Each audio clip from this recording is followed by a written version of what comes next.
नमस्कार दोस्तों, मैं अशोक सिंह राजावत आपके अपने गोल स्टडी यूट्यूब चैनल पर आपका हार्दिक स्वागत करता हूं। आज हम केमिस्ट्री का एक बहुत ही अच्छा और बहुत ही प्यारा सा टॉपिक स्टार्ट करने जा रहे हैं, धातु और अधातु एवं उपधातु। तो इसमें क्या होता है कि हम धातुओं के बारे में अध्ययन करेंगे, अधातुओं के बारे में अध्ययन करेंगे, उपधातुओं के बारे में क्वेश्चन क्या करेंगे, अध्ययन करेंगे। तो हम देखते हैं कि धातु और अधातुओं में से कितने क्वेश्चन आते हैं। लगभग 2 या 3 क्वेश्चन हमें हर एग्जाम में क्या मिलते हैं कि मिलते हैं। तो हम बात करें धातुओं की बात करते हैं अपन कि धातुएं जो आवर्त सारणी की बात की हमने, आवर्त सारणी के लेफ्ट हैंड साइड और राइट हैंड साइड में हमने डिवाइड किया था। एक जिगजैग रेखा आती है, तो वो रेखा क्या करती है कि इनको बांटती है, उपधातुओं को, धातु अधातुओं को बांटती है। और धातुओं के बारे में अपन बहुत सारे अध्ययन करेंगे कि धातुएं होती है, उन धातुओं के अंतर्गत क्या होता है कि धातुओं में आघात वर्णनीयता गुण पाया जाता है, तन्यता का गुण पाया जाता है, ठोस अवस्था का भी गुण पाया जाता है। किसी धातु में अपवाद स्वरूप बहुत सी धातुएं, ऐसी धातुएं भी हैं जिन अपवाद स्वरूप, मतलब वैसे तो धातुएं ठोस अवस्था में होती है, लेकिन हम क्या कह सकते हैं कि कोई धातुएं ऐसी अपवाद स्वरूप होती है जो रूम टेम्परेचर पर अलग अलग कार्य करती है। तो इन सभी क्वेश्चनों के बारे में हम क्या करेंगे, आज विस्तार पूर्वक क्या करेंगे, अध्ययन करेंगे। देखिए दोस्तों, जो हम कोई भी तत्व होता है, क्या होता है, कोई भी तत्व होता है, तो उस तत्व से क्या मिलकर बना होता है, धातु एवं अधातु। क्या मिलकर बना होता है, धातु एवं अधातु,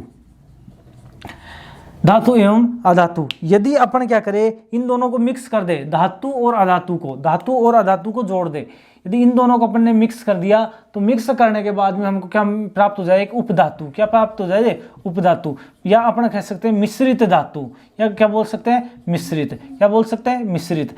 अब बात करें अपन धातु की, कि जो आवर्त सारणी में इनका स्थान देखें कि धातु का आवर्त सारणी में स्थान कहाँ पे होता है, और जो अधातु होता है इसका आवर्त सारणी में स्थान कहाँ पे होता है, और उपधातु का आवर्त सारणी में स्थान कहाँ पे होता है। तो हमारे यहाँ से 3 क्वेश्चन प्राप्त हो जाते हैं। कितने क्वेश्चन, 3 क्वेश्चन। तो सबसे पहला क्वेश्चन हम क्वेश्चन के आधार पर हल करें कि ये यदि पूछ लिया जाए कि आवर्त सारणी में, किसमें, आवर्त सारणी में धातुओं का स्थान, धातुओं का स्थान किस तरफ होता है, किस तरफ होता है, यह क्वेश्चन पूछ लिया जाए हमसे। सामान्यतः पूछ लिया जाता है ऐसा क्वेश्चन कि जो आवर्त सारणी में है, तो धातुओं का स्थान किस तरफ होता है। तो आवर्त सारणी में धातुओं का स्थान होता है लेफ्ट हैंड साइड। कौन सी, लेफ्ट हैंड साइड। हम बात करें आवर्त सारणी में धातुओं का स्थान किस साइड हो गया, लेफ्ट हैंड साइड। और क्वेश्चन 2 करें, क्वेश्चन 2 क्या हो जाएगा कि आवर्त सारणी में अधातुओं, आवर्त सारणी में अधातुओं का स्थान होगा, कि आवर्त सारणी में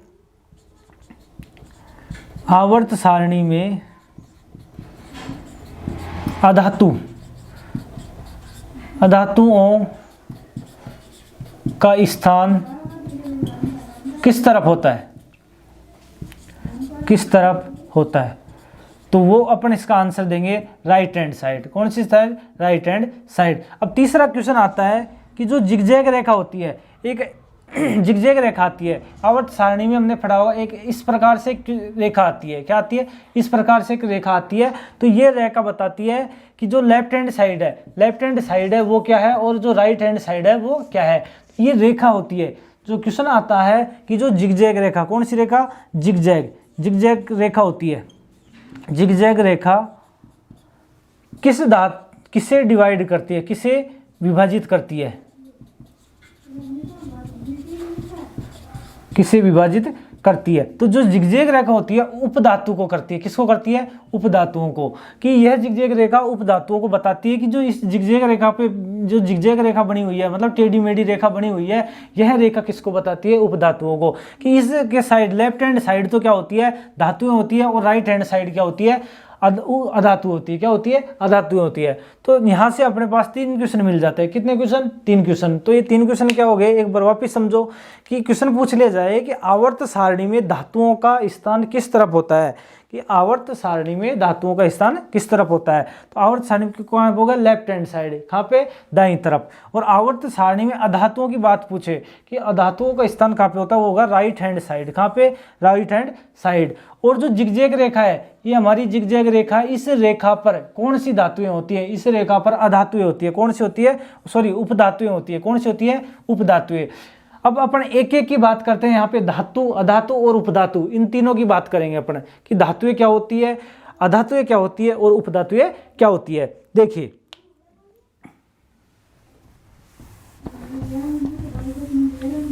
सबसे पहले अपन धातुएं की बात करते हैं, धातुओं को पढ़े अपन कि धातुएं क्या होती है, फिर अधातुओं के बारे में पढ़ेंगे। अपन ऐसे करते हैं, धातु और अधातुओं के कॉमन गुण पढ़ते हैं, कॉमन गुण, सामान्य गुण। एक तरफ तो अपन क्या लिख लेते हैं, धातु लिख लेते हैं, और एक तरफ क्या लिख देते हैं, अधातु लिख लेते हैं। तो यहाँ पे अपन धातुओं के बारे में पढ़ेंगे और इधर अपन अधातुओं के बारे में। जो आपको क्या है कि एक तरीके से दो प्रकार से दो क्वेश्चन सोल्व हो जाएंगे।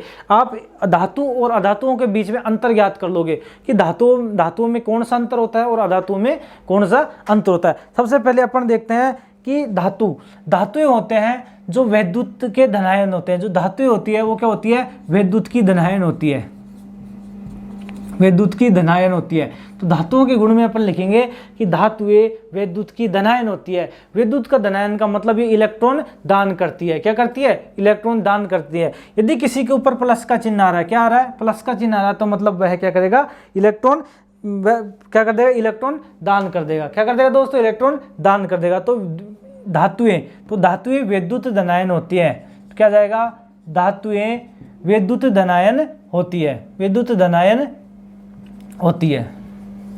विद्युत धनायन का मतलब आ गया कि धातुएं क्या होती है, विद्युत की धनायन होती है। तो विद्युत धनायन का अपन मतलब समझे तो ये क्या करती है, जो ये इलेक्ट्रॉन दान करती है, क्या करती है, इलेक्ट्रॉन दान करती है। ये क्या करती है, इलेक्ट्रॉन डोनेट करती है। क्या करती है, इलेक्ट्रॉन डोनेट करती है। क्या करती है, इलेक्ट्रॉन डोनेट करती है। अब अधातुओं की बात करें अपन, किसकी, अधातुओं की, कि तो अधातुएं होती है, जो अधातुएं होती है, जो ये विद्युत की क्या होती है, अधातुएं विद्युत की ऋणायन होती है। क्या होती है, ऋणायन होती है। यदि ये क्या कर रही है, इलेक्ट्रॉन दान कर रही है, इलेक्ट्रॉन दान कर रही है, तो ये इलेक्ट्रॉन क्या करती है, ग्रहण करती है। ये इलेक्ट्रॉन क्या करती है, ग्रहण करती है, इलेक्ट्रॉन ग्रहण करती है। ठीक है दोस्तों, सबसे बड़ा अंतर हो गया अपने धातुएं की विद्युत धनायन होती है। मतलब जिस धातु के ऊपर यदि कोई भी तत्व दिख रहा है आपको, उस तत्व के ऊपर यदि आपको प्लस का चिन्ह लिख जाए, कौन सा चिन्ह, प्लस का चिन्ह। यदि मैंने लिखा Na+, यदि इसके ऊपर प्लस का चिन्ह दिख जाए आपको, किसी भी धातु के ऊपर कौन सा चिन्ह, प्लस का चिन्ह, तो उसे हम क्या कहेंगे, धातु कहेंगे। क्या कहेंगे, धातु। और हम ये कह सकते हैं कि ये Na+ है, जो इसकी कैसी प्रवृत्ति है, इलेक्ट्रॉन डोनेट करने की प्रवृत्ति है। कैसी प्रवृत्ति है, इलेक्ट्रॉन डोनेट करने की प्रवृत्ति है, कि मतलब ये इलेक्ट्रॉन डोनेट कर सकता है। तो ये तो क्या कहलाती है, धातुएं। अब अपन इनके अगले गुण पे चलते हैं, क्योंकि अगले गुण के ऊपर चलते हैं कि धातुएं सामान्यतः ठोस अवस्था में होती है। धातुएं सामान्यतः ठोस अवस्था में होती है, ठोस अवस्था में होती है।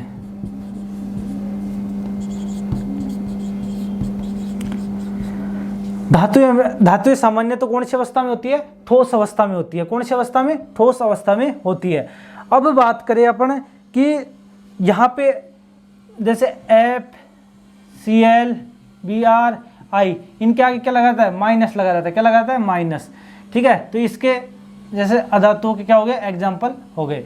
अब अपन बात करें धातुएं सामान्यतः किस अवस्था में होती है, ठोस अवस्था में। अधिकांश धातुएं होती है जो क्या होती है, ठोस अवस्था में होती है। लेकिन क्वेश्चन कहाँ से आता है, अपवादों से आता है कि ऐसी कौन सी धातुएं हैं जो द्रव अवस्था में होती है या गैस अवस्था में होती है, ऐसी कौन सी धातुएं होती है। तो क्वेश्चन यहाँ से बनता है। देखिए यहाँ पे क्वेश्चन बनेगा अपने कि अधिकांश धातुएं कौन सी अवस्था में होगी, ठोस अवस्था में। लेकिन जो क्वेश्चन आएगा वो क्वेश्चन आएगा कि जो मरकरी है, कौन सी, मरकरी पारा है, मरकरी को पारा बोलते हैं, Hg को बोलते हैं। यह कमरे के ताप पर, किस ताप पर, कमरे के ताप पर यह तरल अवस्था में होती है। मतलब 25 डिग्री सेंटीग्रेड जो कमरे का ताप होता है उस पर तरल अवस्था में होती है। कौन सी अवस्था में, तरल अवस्था में होती है।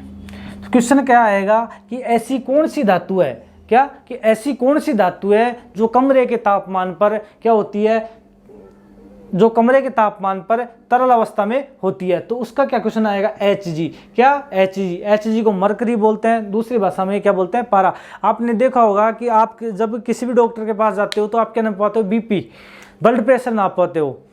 तो जो उसके अंदर जो पारा भरा रहता है, क्या भरा रहता है, पारा। कौन सी अवस्था में रहता है, जो बीपी चेक करते हैं, जो किससे चेक करते हैं, वो करते हैं पारे के आधार पर। किसके आधार पर, पारे के आधार पर। जो पारा होता है, जो आप देखते हो बीपी चेक करते हो तो जो वो उसमें हवा देता है, तो क्या होता है कि जो बीपी चेक करने का होता है उसके अंदर क्या करता है, वो हवा मारता है, तो पारा क्या करता है, ऊपर आता है, ऊपर जाता है, और वो पारा धीरे धीरे नीचे आता है हवा छोड़ने पर, तो वो पारा होता है। वो क्या भरा होता है, पारा। तो आप देखते हो कि ऐसी कौन सी धातु है जो ठोस अवस्था, मतलब धातुओं का गुण क्या है कि धातुएं सामान्यतः कौन सी अवस्था में होती है, ठोस अवस्था में। लेकिन अपवाद स्वरूप कौन सी धातु है, मरकरी। कौन सी धातु है, मरकरी। अब अपन बात करें कि जो भाई, अब मरकरी की बात कर ली कि 25 सेंटीग्रेड ताप पर तो ये कौन सी अवस्था में होती है, तरल अवस्था में होती है।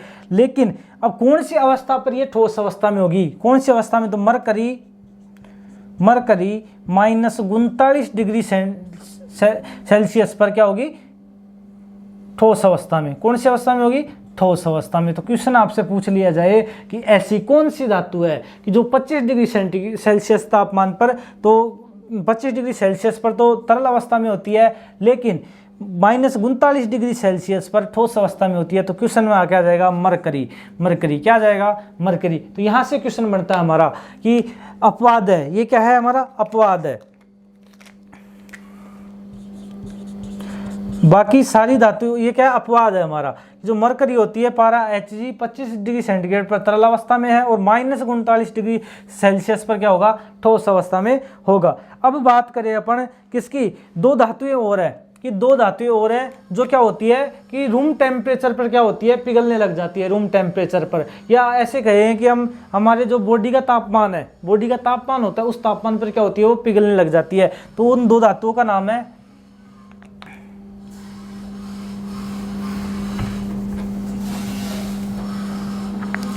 एक तो अपन पढ़ते हैं कि सीजियम। कौन सी धातु है, सीजियम। और दूसरी गैलेनियम। ये वो धातुएं हैं जो वैसे तो ठोस अवस्था में होती है, लेकिन यदि इनको अपन हथेली पे रखे, क्या रखे, हथेली पे, यदि इनका टेम्परेचर ज्यादा हो जाए, इनको अपन क्या करें, हथेली पे रख दे, तो ये क्या हो जाती है, तरल अवस्था में हो जाती है, मतलब पिघलने लग जाती है। तो क्वेश्चन ऐसे आ जाए कि वह कौन सी धातु है जो हथेली पर रखने पर, मतलब रूम टेम्परेचर से जो हमारा जो तापमान होता है शरीर का, कितना होता है, 37 डिग्री। कितना, 37 डिग्री। तो ये तापमान क्या हो गया, रूम टेम्परेचर से क्या हो गया, अधिक हो गया। तो रूम टेम्परेचर से अधिक होने के कारण हम क्या कह सकते हैं कि वे धातुएं कौन सी है जो रूम टेम्परेचर से अधिक तापमान पर पिघलने लग जाती है। तो उसका आंसर होगा सीजियम और गैलेनियम।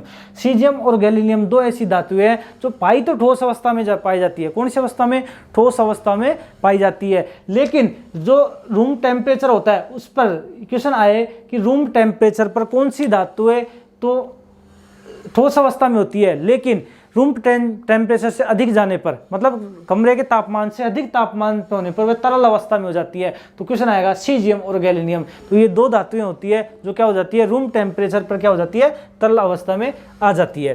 ठीक है दोस्तों, अब अपन क्या करें कि अधातुओं के बारे में बात करें कि ये ठोस, इनकी बात करें तो ये ठोस, द्रव व गैस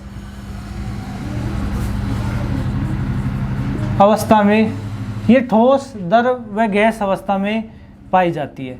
ये क्या होती है, तीनों ही अवस्थाओं में क्या होती है, पाई जाती है। ये क्या होती है, तीनों अवस्थाओं में पाई जाती है। तो इतना आपने इसको एक बार स्क्रीनशॉट ले लीजिएगा आप, या वापस बैक करके आप देख लेना। अब अपन आगे अध्ययन करते हैं धातु और अधातुओं के बारे में, और कौन कौन से क्या होते हैं, गुण होते हैं इनके अंदर। इधर तो अपन धातु पढ़ रहे थे और इधर क्या थी, अपनी अधातु थी। ठीक है, अब बात करते हैं आप आगे अपन इनकी कि ये धातुएं कौन सी होती है, आघात वर्धनीय होती है। कौन सी, आघात वर्धनीय गुण पाया जाता है, आघात वर्धनीय। देखिए समझिए आघात वर्धनीय का मतलब क्या होता है। आघात वर्धनीयता मतलब क्या करता है, आघात सहन करने वाली। आघात का मतलब है कि जो धातुएं होती है जिनको पीट कर चद्दरों के रूप में क्या कर सकते हैं, अपन धातुओं को चद्दरों के रूप में बदलना क्या कहलाता है, आघात वर्धनीयता।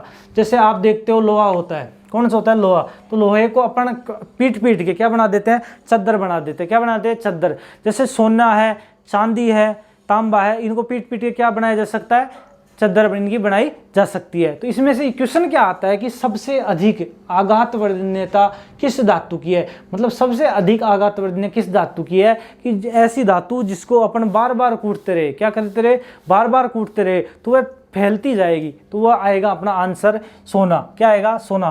क्वेश्चन आएगा सबसे अधिक आघात वर्धनीय धातु है, आघात वर्धनीय धातु है, तो उसमें क्या आएगा, सोना। क्या आएगा, सोना। जो सोना होता है, जिस सोने को 1 ग्राम सोने के अंदर, कितना, 1 ग्राम सोने के अंदर अपन 2 से 2 किलोमीटर का क्या कर सकते हैं, तार बना सकते हैं। क्या बना सकते हैं, तार बना सकते हैं 1 ग्राम सोने के अंदर। जो 1 ग्राम सोना होता है उसके अंदर हम कितने किलो का तार, वो कितने किलोमीटर का तार बना सकते हैं, 2 किलोमीटर तक का क्या बना सकते हैं, तार बना सकते हैं। अब बात करें अपन अधातुओं की, जो अधातुएं होती है, जो भंगुर प्रकृति की होती है। कौन सी प्रकृति की, जो अधातु होती है भंगुर प्रकृति की, भंगुर प्रकृति की होती है, भंगुर प्रकृति की होती है। भंगुर प्रकृति का मतलब ये होता है कि अधातुओं को, इनको कूटने पर, मतलब इनको मारेंगे तो ये इनके क्या हो जाएंगे, टुकड़े हो जाएंगे। क्या हो जाएंगे, टुकड़े हो जाएंगे। जैसे कांच है, कांच को आपने थोड़ा हल्का सा मारा और क्या हो जाएगा, वो टुकड़े टुकड़े हो जाएगा। तो ये था किसका उदाहरण, भंगुर प्रकृति का। और आघात वर्धनीयता का मतलब क्या होता है कि ऐसी वस्तु जो मार सहन कर सके और उसको पीटते पीटते वह चद्दर का रूप ले ले। तो क्वेश्चन आया कि सबसे अधिक आघात वर्धनीयता किस धातु में होती है, तो वो होती है सोने में। किस में होती है, सोने में। जो सोना होता है Au, क्या होता है, Au। जो सोना होता है उसके अंतर्गत क्या होता है, सबसे अधिक आघात वर्धनीयता होती है। अब बात करें अपन अगली तन्यता की। किसकी बात करें, तन्यता की। तन्यता की देखो, तन्यता का मतलब होता है किसी भी वस्तु से तार बनाना, किसी भी वस्तु से तार बनाना। जो अधातुएं होती है, जो इनके अंतर्गत अपन क्या कर सकते हैं, किसी भी वस्तु से क्या बना सकते हैं, तार बनाना। क्या कहलाता है, आघात वर्धनीयता। तो तन्यता, सबसे अधिक तन्यता का मतलब होता है तार बनाना। क्या, तार बनाना। तो तार कौन कौन सी धातु से बन जाता है, सोने से भी बन रहा है, देखो सोना से भी बना रहा है, चांदी का भी बनता है, तांबा का भी बनता है और एल्युमिनियम का भी तार बनता है। तो क्वेश्चन आता है वो ये आता है कि सबसे अधिक, क्या, सबसे अधिक तन्यता किस धातु की होती है, किस धातु की होती है। तो क्या आ जाएगा आंसर, सोना। क्या आ जाएगा, सोना। जो सोना होता है उस धातु की क्या होती है, आघात तन्यता भी सबसे अधिक होती है और आघात वर्धनीयता भी सबसे अधिक होती है। अब बात करें अपन,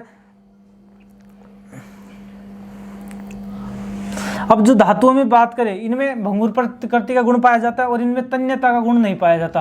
अधातुओं में तन्यता का गुण नहीं पाया जाता है।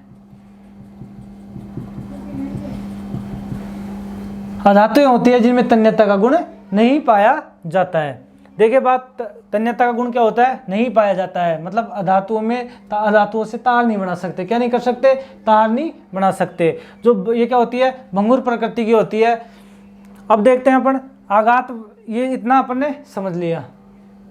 ठीक है दोस्तों, तो अपन धातु और अधातुओं के बारे में और अगली क्लास में क्या करेंगे, डिस्कस करेंगे। अभी तो ये आधा हुआ है। ठीक है, धातु और अधातुओं के बारे में एक वीडियो और लाऊंगा मैं, उसके और अपना क्या करेंगे, अधिक से अधिक क्या करेंगे, डिस्कस करेंगे और भी, और अधिक से अधिक ज्ञान प्राप्त करेंगे। धन्यवाद दोस्तों।